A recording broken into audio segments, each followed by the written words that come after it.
Hello and welcome to Your Business, Your Wealth.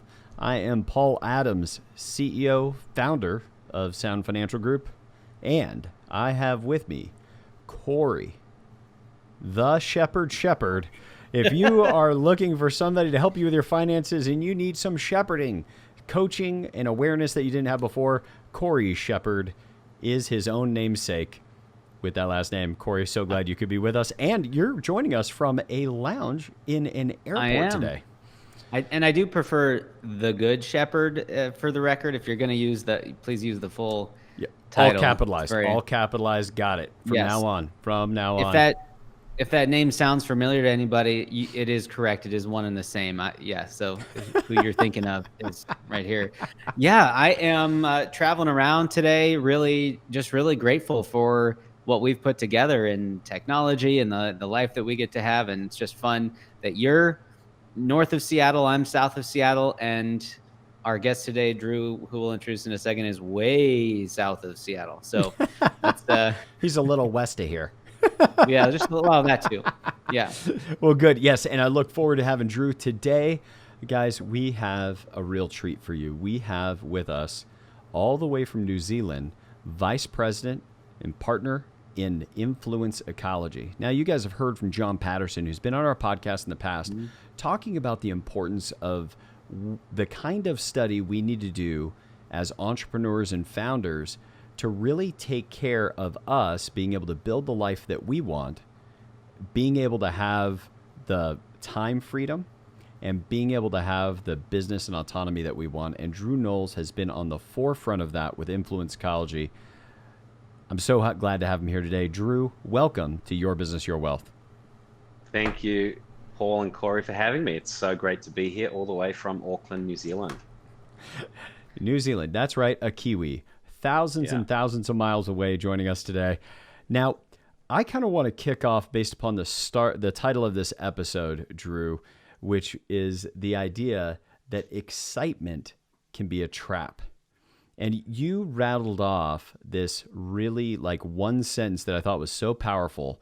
Would you just kick off with that, and we'll let that be the beginning of this conversation? Absolutely. Well, first thing is, I'd just like to say I am actually excited. Are you guys excited about this episode? Drew? No, not me. Not really? after the title of this episode. No, I'm particularly excited. I'm selfishly excited because Drew, we have similar kind of personality in general. And so selfishly, to hear how you've come up with some ways to probably manage your own excitement are just going to be great for me. It's always been a treat for me to learn from you and your experience. So I don't care who else is listening. I'm just here. I'm going to pick your brain. We're going to go at it.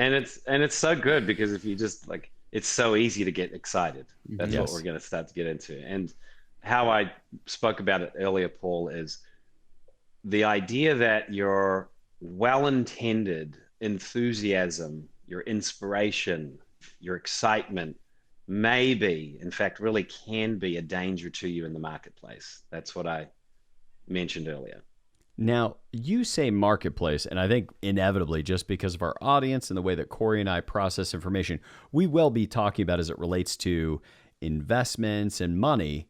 But when you say marketplace, you typically are referring to people's careers, their business, the opportunities in front of them and their family. Can you just talk about that a little bit? I think the simplest way to think about the marketplace, you could just say your life, all the different areas of your life that trigger you getting into the state of excitement, which we'll get into more. But there's so many things in your environment, people, in all areas that really get you into this state of excitement. And what I want to start to point out as we get into it is that it may be a danger to you. You may not have even thought it could be.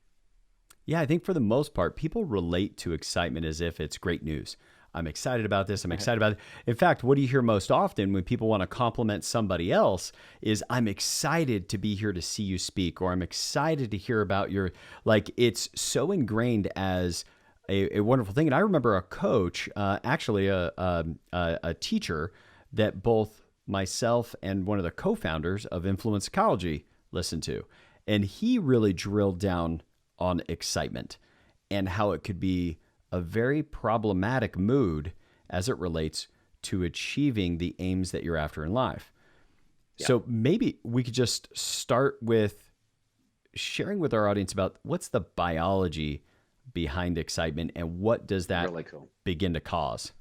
Yeah, absolutely. And just to frame it a little bit, Paul, as you know, before my role in global role with Influence Ecology, I specialized in the area of stress and worked with a lot of CEOs and executives of some very large companies here in New Zealand, and wrote a lot on the topic of chronic stress and how it affects your brain and your mental performance. And one of the things I started to notice the more I studied Influence Ecology's work and the impact of your environment is it's really easy to see and actually know. I think we're all taught if you're really agitated or upset or angry, it's best not to jump into action. I think as kids we're taught, watch your mood, don't lash out. Just as our co-founder Kirkland says, don't let the lizard press send when you're about to send one of those angry emails. Amen. And that makes sense. Like, it's really easy to observe that, like, whoa, I just should take a breath, walk out of the office, calm down. But what I've seen is so unusual to actually look at as a problem is, what about the opposite side of agitation and upset and when you get angry and frustrated? What about the brain getting hijacked by excitement and inspiration and enthusiasm? Because that is just out there in the world coming at us in droves. And there's a particular chemistry or neurochemistry that I'll say really simply in the brain.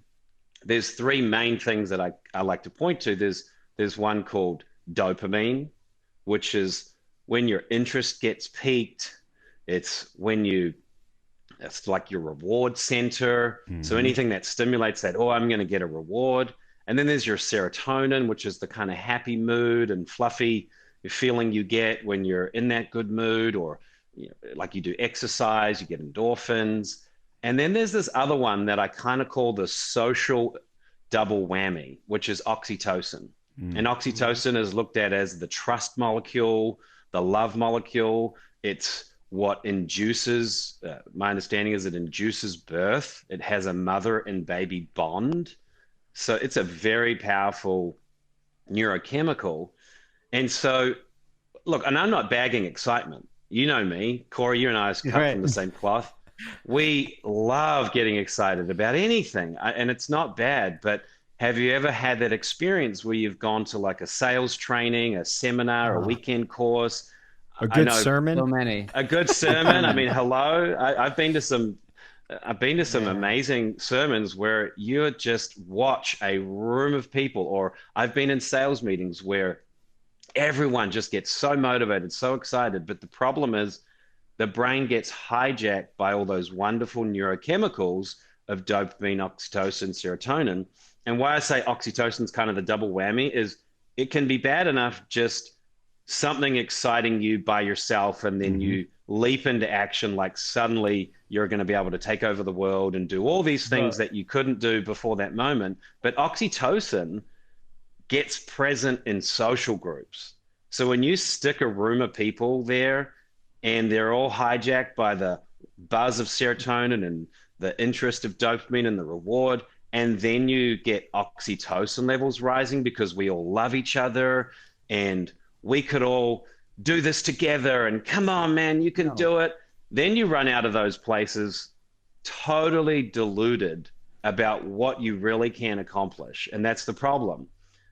Because nothing changed. Right. Nothing changed when you sat in that sermon for an hour and a half, or you're in that meeting. Like literally very little changed in the physical world.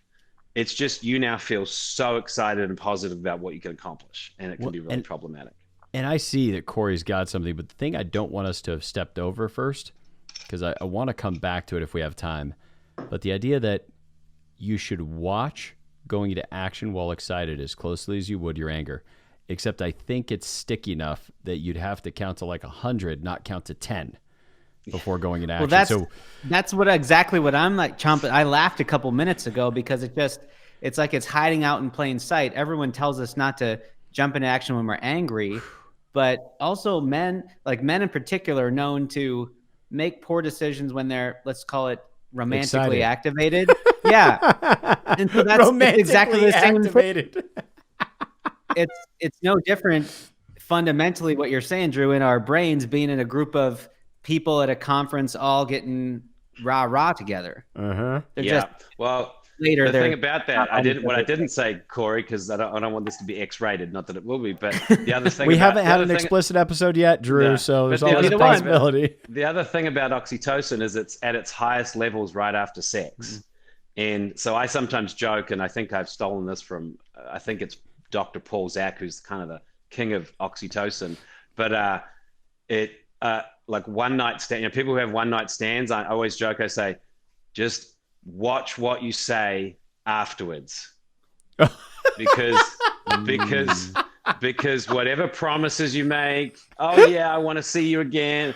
And the worst thing is, for my understanding scientifically, is for men, oxytocin levels drop way quicker, and for women, much slower. So yeah, you should just watch what you say ever afterwards, because you're hijacked. Your brain is not operating at an accurate thinking kind of level with any of those drugs, basically, that are in your brain after you get into that real state of excitement. Well, and you mentioned, we got a bunch of founders and entrepreneurs that listen to the podcast and how easy it is. And this is the one that I think I'm more likely to do in just my general orientation of the world, is that if I'm not careful, I'll get excited about something. And then I start getting other people excited about it. And not because I get enthusiastic, although sometimes I do, but I usually will go through, just being a rational mind, and say, like, this is the direction we should go, and this is what we should do. And then I come up with all the facts to back that up, and then I'm delivering the facts. Like, Cory's nodding right now like, yep, I've seen him do this. No, sorry, my neck was just like, you need to stretch it out a little bit. That's all. Nothing. Well, but the idea being that we put ourselves in the position that we start to engross other people in our excitement, effectively disabling their ability to help us check our own thinking or judgments because we're excited, we infected them. That's something about anger that doesn't happen. Is usually if you're angry and you go out and get angry about something, the other person's angry, but at least they're angry on the other side of the issue. The problem with excitement is you get other people excited, people that work for you, they depend on their paychecks from you, their customers, etc. And now you get them excited too. And none of them are going to check you because they work for you. But secondarily, they're not going to check you because you infected them with the excitement, and they also are disabled from being able to think rationally. Absolutely. Yeah, it spreads. And the other thing is, Paul, if you've got a little bit of authority and you're the person that they're looking to for direction, they're toast, because they're not necessarily going to stop you and go, hey, dude, you need to check your excitement right now, which is a saying that I've got in my own brain that I say to myself, like, whoa, just check your excitement. The other thing is, as you mentioned, Paul, we teach a very specific 4-part model around personality called transactional behavior that rests on our transaction cycle, and which is about human exchange and influence and how to really know what is your most dominant predictable behavior in social groups, and how do you maximize that and not have your liabilities be so much of a liability. And you're speaking to the one that you know about. We call it the inventor, the very subjective, future oriented, they know how it's going to go. But we have that other thing, and you made me laugh, is we call it the arsonist trait. And they light fires with their good ideas, and the problem is they're so excited about their good ideas, they grab a handful of people, they put the carrot in the future of how it's all going to turn out, because they really know in their mind exactly how it's all going to go. And if all you idiots just did what I had in my mind, it would all turn out. And you do it in such a way that seems so compelling that people do get swept up in it. And it can really, it seems like sometimes it will have results happen faster, but as you know, and we know, it can be really problematic later because people are just unsure of exactly Like when the excitement subsides is kind of what I say. When the actual neurotransmitters subside, and they will, we're all left looking around going, how did we get here? I don't even know what I'm doing. What's the intent, right? And all the smiling on my face is our entire audience just learned why Cory likes to keep me in the studio and away from all the rest of the employees. In summary, it's Paul's always shooting for the moon, but it's a paper moon and he's handing out flares left and right. That's the arsonist trait. You know, one thing that we talk with our clients a bunch about are the kinds of commitments they can make that we did a podcast a long time ago that was watch what you say, it could cost you millions. And the idea being like one easy one is people have their baby, they're deeply in love. To your point, Drew, they're excited. The oxytocin's coursing through their veins. And it's like they promise, I'm going to pay for your college. Or, you know, Cory, you've seen some instances where groups of people have all gotten excited about an investment. Yep. Lots of clients have stories where it's one little step at a time. This thing sounds great, but I don't know anything about it.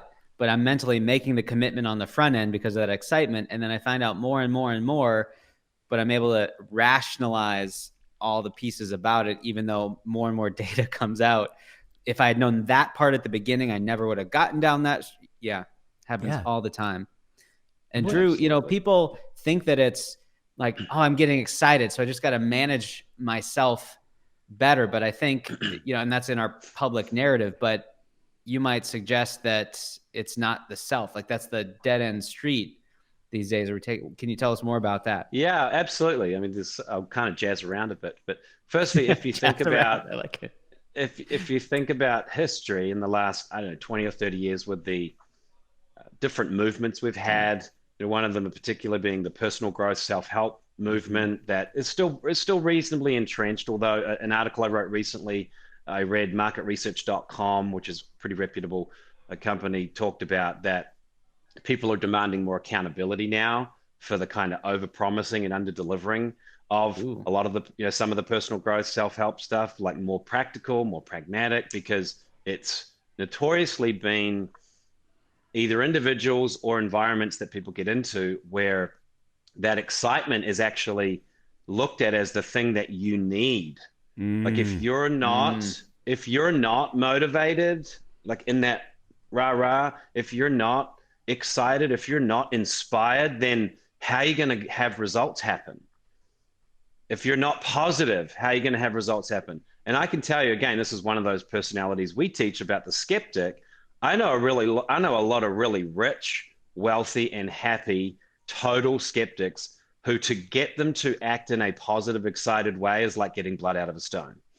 Like not much excites them at all. So yes, it's a flawed, my opinion is it's a flawed concept that we all should look at the world from a glass half full. We should all be positive. And I think it's even flawed that just being positive equals you're going to be more happy and successful in life. And again, I'm not against being positive. It's a good mood. Right. But sometimes for us, we need to be skeptical, critical, confront the facts, like on the front end. And so that'll lead me into this thing, Cory, of one of the things that getting into this sort of hijacked state of excitement does to us is it has us commit to things that we don't actually know how to fulfill. You said it before, Paul's a shoot for the moon. That's a narrative actually in the marketplace where don't worry about it. Just throw your hat over the wall. You can do it. Don't worry if you haven't got a plan, you don't have the resources, you don't have really any strategy. I mean, you're just a special child, Paul Adams. You can do it. You're amazing. Well, don't they specifically say, like, set a high goal and tell everyone you know so you have no choice but to figure out how to do it? Like, I have no plan in mind, but I'll figure it out along the way. I'm going to say, Cory, all you have to do is fall flat on your face, because that's often what will happen. And the real problem. But that gets expensive as a way to unwind this, right? Like, expensive on your own, like, self-worth, self-confidence, because if you keep making these ridiculous promises, public identity, you tend to start going, oh, like it didn't turn out again. But I was promised that if I really just manifest it and go for it, it would all just work out. And now I'm in like another 20,000 and behind. And so it creates overwhelm. Excuse me. It creates overwhelm is often common because you get into an environment, nothing really objectively changes that much other than a massive flood of wonderful, happy chemicals in your brain. And then you commit to things you really haven't thought accurately about. And then suddenly you're overwhelmed. You don't know how to fulfill it. And not using your environment to kind of do more of the actual heavy lifting for you, which is where this focus on the self comes in, Cory. We're definitely, I think, a society, especially ambitious professionals, the kind of people you guys work with, we're pretty ambitious. And there can be a real tendency to do so much work on ourselves, which is not a bad thing. Sometimes it's good to work on your psychology, your past behavior, but we're so steeped in it. And all this work on ourselves get to a point, and I can say this because I had almost a decade of my life teaching people all of this stuff at a very deep level and practiced on myself, but eventually kind of got to the point where I went, certain things are still not working out, which is where this idea of what about your environment? What about your ecology, so to speak? What about understanding that you're actually just an aspect of a whole environment or ecosystem going on around you of many, many, many series of exchanges that are happening? And what if you got really clear about your lane? Like you and I, Cory, for example, we're the gregarious, people-oriented, relational type personality, really good at dancing in the moment. You just kind of wind us up and put us in situations and we perform. But what are we like when you give us a whole bunch of spreadsheets and details and 20,000 emails we've got to respond to? I mean, I can't bear it sometimes. So what if, and I'll give you this great example, John Patterson, our CEO, he's like you, Paul Adams, so good at inventing and creating. And I thought, the process for me of writing articles, I do get excited about it, but I struggle with the kind of invention part. And I went, what if I got my environment, this really brilliant guy called John Patterson, to actually, because we're already collaborating about it. He's the CEO. He has to talk about my article. You said there that I think is key. The environment is not just the objects. It's also the other people. I just don't want our audience to miss that. Your social that's all our environment. Especially, right. It's your social ecologies. In fact, I'd say, I mean, you could say almost more importantly today, because we have to be so connected and rely on people. It's your social ecology. And John and I were working on this article already together. And I thought, well, you know what? Why don't I seed him with the ideas of this article? And then I'll set up a meeting with him like 5 days later, which we already planned, to then go over it. And I know he loves solving puzzles. I know he loves creating. I know he loves doing. Now, he surprised me. He came to that meeting having already written 1,800 of the 2,000 words of the article, and it was brilliant. And he banged it out in 3 hours and said he had such a good time. And then I was 2 weeks ahead of my deadline for getting this article done, which, Cory, you and I, we scream in at the last minute, right? So those last 200 words were written 2 weeks later. Yeah, but the great thing, actually, Paul, that's exactly what happened. But this is a work in progress. But I didn't have that much to do, and more than John said, great. I need you now to like totally edit it and bring the story and narrative and make it communicable to people. So we're about to have this article come out in July in this great magazine, and it's this collaborative, co-constitutive process where it was done with so much effectiveness and so much ease. And there's so many examples I could give you of where the focus on self kind of leaves you with trying to squeeze the last amount of juice out of this limited human organism. And there's only so much excitement and only so much of those positive brain chemicals that are going to get you towards certain aims. You have to start utilizing and building and maintaining what we call influence ecologies. And you guys might even want to talk about that, because just the fact that Paul and Cory, you're in business together, is just this perfect dynamic of how do you set, like you said earlier, to check both of your excitement sometimes before you might go mess up. Well, I think some of our most wonderful creations, and when I'm having the most fun, is when I don't have to come up with the seed. Like Paul has an idea and he doesn't go run with it. He comes to me and he's like, hey, this is a thing that we can create. And then I don't have to create from scratch, which takes so much energy for me.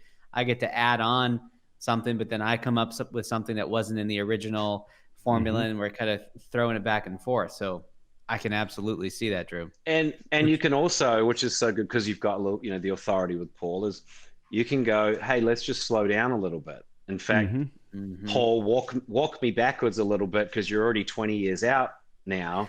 So, and bring that to a narrative where people can actually understand it. And in that process, it starts to give time for the potential trap of the excitement to subside. Yes. And as I'm listening here, in just a few minutes, we're going to want to kind of give everybody, because we've covered so much territory, I want to make sure we give some people that are listening just great practical. No, it's just, we've just packed a ton in, but I want everybody to know that as we complete, Drew's been super generous. He's going to share some of these articles that he's been referring to, and he's going to share his contact information also. We're going to have all of that up at yourbusinessyourwealth.com/147.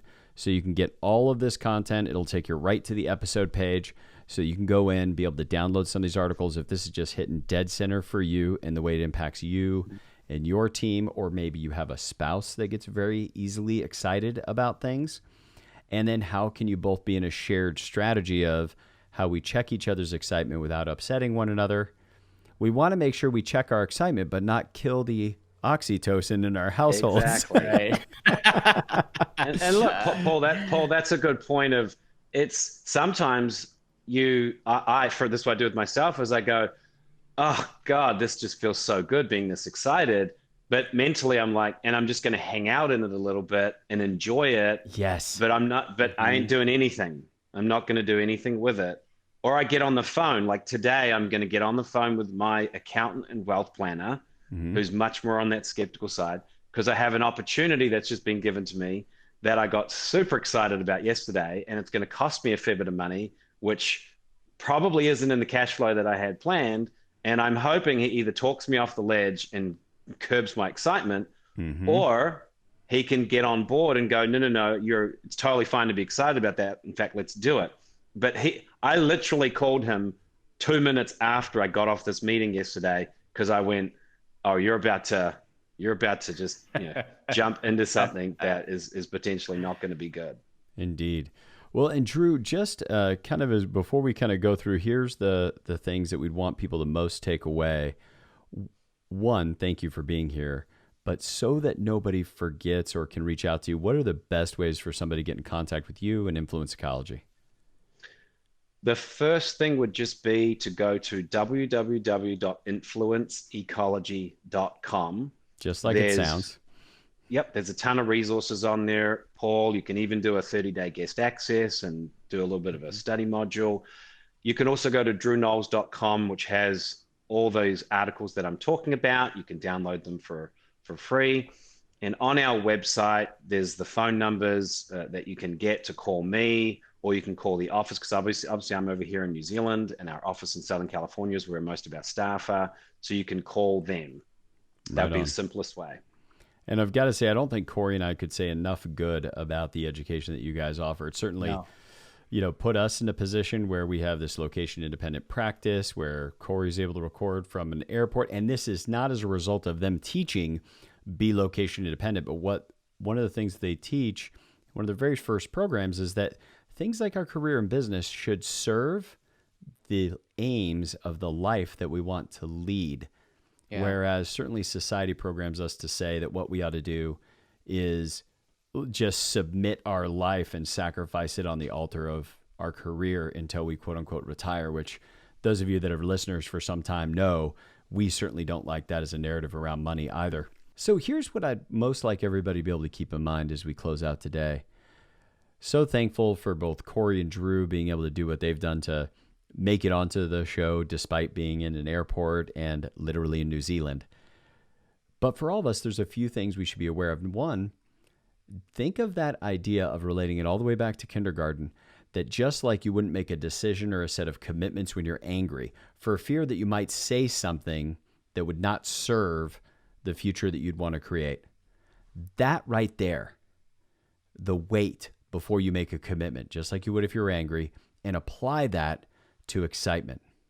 Second, to be aware of where investments and exciting opportunities can get us a little bit jacked up, and use other people in your life to check that thinking to put you in the position that you don't end up getting out over your skis with an investment or making a set of commitments. The thing Cory and I talked about earlier, we've literally seen people who got excited about something and they're with other people they knew. They all got excited about it. And when they got excited, what did they do? They all committed to something, moved forward with it, and then none of them could back out. And they all ended up in terrible investments or inside of terrible strategies accidentally. And then third, what I'd like you to think about, especially for all of you that are leaders, founders, entrepreneurs, where you've got teams of people working for you, be careful about your ability to create the excitement, infect them, and then none of you are able to think appropriately about strategy. But we don't know that. We just throw ourselves behind it and try to make it happen. Often the sacrifice of appropriate work-life orchestration and the ability to work together as a team, we burn people out. That what if instead you held on to the excitement? You were able to go back, look at your resources, look at your strategy. Is this the thing that's going to work? Bounce it off a few confidants and make sure that it's going to work before you roll it out to the team. Then get them excited. Get them excited about something you've proven. Get them excited about something that you've thought through. Get them excited about something where you've already built the strategy. Because then how different is the relationship over time if each time they see you excited, they know that there's this enormously high likelihood of success because you never let them see you excited without having all those things in place. You're going to be able to get all of the resources, the articles that Drew's done, all at www.yourbusinessyourwealth.com/147. And right there is going to be the episode page. You'll be able to get the show notes. You'll be able to get those articles that Drew just spoke about. And as always, get you in a position if you need to talk to us, you can get a hold of us. I'm so glad all of you could be here, and we hope that this has been a contribution to you to be able to design and build a good life.